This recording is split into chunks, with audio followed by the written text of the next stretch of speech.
अगर एक शब्द में कहना है तो 400 पार। साफ साफ पूरा देश भारतीय जनता पार्टी को, एनडीए को अभूतपूर्व विजय और सारे रिकॉर्ड ब्रेक करने वाला विजय इस चुनाव में निश्चित है। ये बार बार इसलिए बोलते हैं कि उनके पेट में पाप है और लालू जी के मुंह से निकल गया है कि वे मुसलमानों को आरक्षण देंगे। इतना ही नहीं, पूरा का पूरा देंगे। मतलब एससी, एसटी, ओबीसी वो आरक्षण भी छीन करके मुसलमानों को देंगे। तो देश की जनता देख रही है, 1.25 लाख करोड़ रुपया पकड़े जाना, और उसके बाद भी अगर आपको तो ईडी की तारीफ करनी चाहिए कि वो कम से कम काम कर रहे हैं। उनको जो तनख्वाह मिलता है उसका ईमानदारी से काम कर रहे हैं। इन्होंने भारत के राष्ट्रपति द्रौपदी मुर्मू जी का अपमान किया है, एक आदिवासी बेटी का अपमान किया है। उद्घाटन तो हुआ था जनवरी में। जिस दिन राष्ट्रपति जी राम मंदिर में पूजा करने गई, उसके दूसरे दिन कांग्रेस ने बयान दिया कि अब हम मंदिर का शुद्धिकरण करेंगे।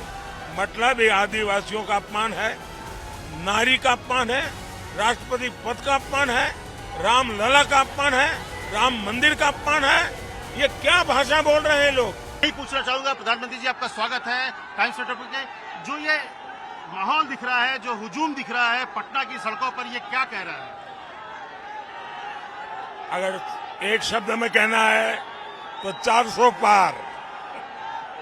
साफ साफ पूरा देश भारतीय जनता पार्टी को, एनडीए को अभूतपूर्व विजय और सारे रिकॉर्ड ब्रेक करने वाला विजय इस चुनाव में निश्चित है। लेकिन अगर कहें तो लालू यादव, एक तरह से आरोप विपक्ष आप पर लगाता है कि आरक्षण खत्म करेंगे 400 सीटें लाने के बाद, लेकिन वही वो मुस्लिम आरक्षण के समर्थन की बात कर रहे हैं, उनको देने की बात कर रहे हैं। उसके दो जवाब है।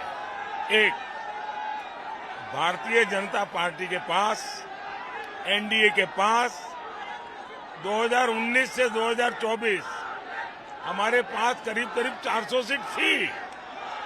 एनडीए प्लस हम 400 सीट के साथ 5 साल काम किया है। तो ये 400 के कारण ऐसा होगा, ये तो बिल्कुल ही निराधार है। दूसरा, ये बार बार इसलिए बोलते हैं कि उनके पेट में पाप है और लालू जी के मुंह से निकल गया है कि वे मुसलमानों को आरक्षण देंगे। इतना ही नहीं, पूरा का पूरा देंगे। मतलब एससी, एसटी, ओबीसी वो आरक्षण भी छीन करके मुसलमानों को देंगे। जहां तक भारत के संविधान का सवाल है, जिस समय भारत का संविधान बना, उस संविधान में संविधान सभा का सुविचारित मत था कि देश में धर्म के आधार पर आरक्षण नहीं होना चाहिए। बाबा साहब अम्बेडकर, पंडित नेहरू भी धर्म के आधार पर आरक्षण के विरोधी थे। ये लोग वोट बैंक की राजनीति करने के लिए धर्म के आधार पर आरक्षण करना चाहते। कर्नाटका में उन्होंने रातों रात सभी मुसलमान को ओबीसी बना करके ओबीसी का जो अधिकार था वो छीन लिया। और मेरा स्पष्ट मत है, देश की जनता ये संविधान का अपमान नहीं सहेगी। देश की जनता बाबा साहब अम्बेडकर का अपमान नहीं सहेगी। और जहां तक मोदी का सवाल है, मैं जब तक जिंदा हूं, मैं धर्म के आधार पर इस देश को बांटने नहीं दूंगा। धर्म के आधार पर आरक्षण के नाम पर देश को बांटने की हर साजिश को मैं खत्म करूंगा। जो विपक्ष का बहुत आरोप है कि ईडी, सीबीआई का जो एक तरह से मिसयूज करके लोगों को पकड़ा जा रहा है, खत्म करने की कोशिश की जा रही है। आपको लगता है वो उसके बाद जो धन पकड़ा जा रहा है, जो काला धन पकड़ा जा रहा है, उसको पूरे देश में, दुनिया में, मैंने जो देश के लोग हैं, युवा है, उनको लगता है कि वो वापस आएगा? देश के लोगों ने पहली बार देखा है कि लगातार नोटों के पहाड़ पकड़े जा रहे हैं। नोट गिनने वाले मशीन थक जाते हैं और ज्यादातर पैसे राजनेताओं के हाथ से पकड़े गए हैं। दूसरे ब्यूरोक्रेट्स के यहाँ से पकड़े गए, ड्रग माफियाओं के यहाँ से पकड़े गए हैं, गन रनर के यहाँ से पकड़े गए हैं।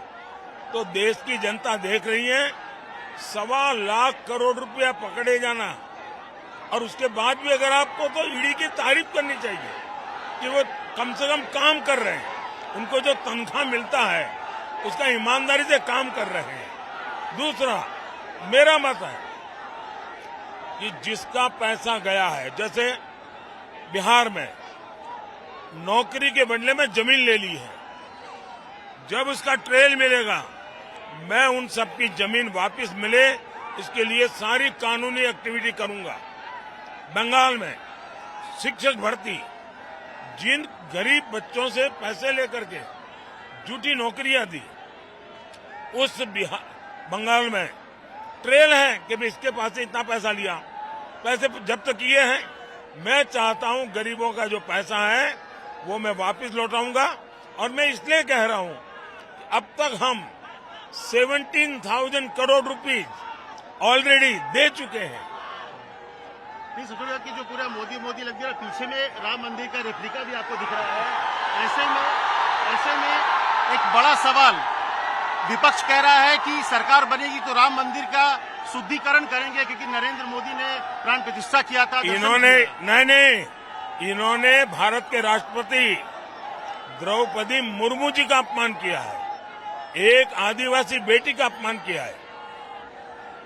उद्घाटन तो हुआ था जनवरी में, जिस दिन राष्ट्रपति जी राम मंदिर में पूजा करने गई, उसके दूसरे दिन कांग्रेस ने बयान दिया कि अब हम मंदिर का शुद्धिकरण करेंगे।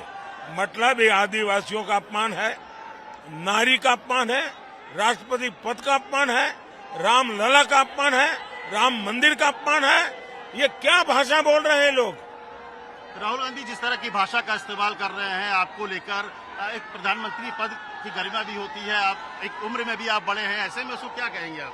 ये नामदार है, हम कामदार है। एक गरीब माँ का बच्चा जिंदगी भर गालियां सुन करके यहाँ आया है, और इसलिए मैं ऐसे लोगों के लिए एक शब्द नहीं कहूंगा, इतना ही कहूंगा वे नामदार है, हम कामदार है। उनको जो मर्जी पड़े, जो उनके संस्कार हो, जो उनको कहना हो वो कहे। राहुल, आपकी हर जगह में नरेंद्र मोदी गारंटी चल रही है, लेकिन राहुल बोल रहे हैं कि मेरी गारंटी है कि नरेंद्र मोदी दोबारा प्रधानमंत्री नहीं बनेंगे।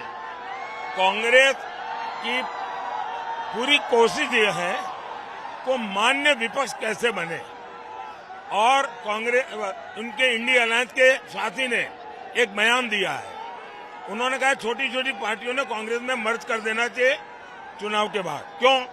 क्योंकि उनको मालूम है कि अकेली कांग्रेस मान्य विपक्ष नहीं बन पाएगी, ये छोटे छोटे दल मिल जाए तो शायद मान्य विपक्ष बन सके।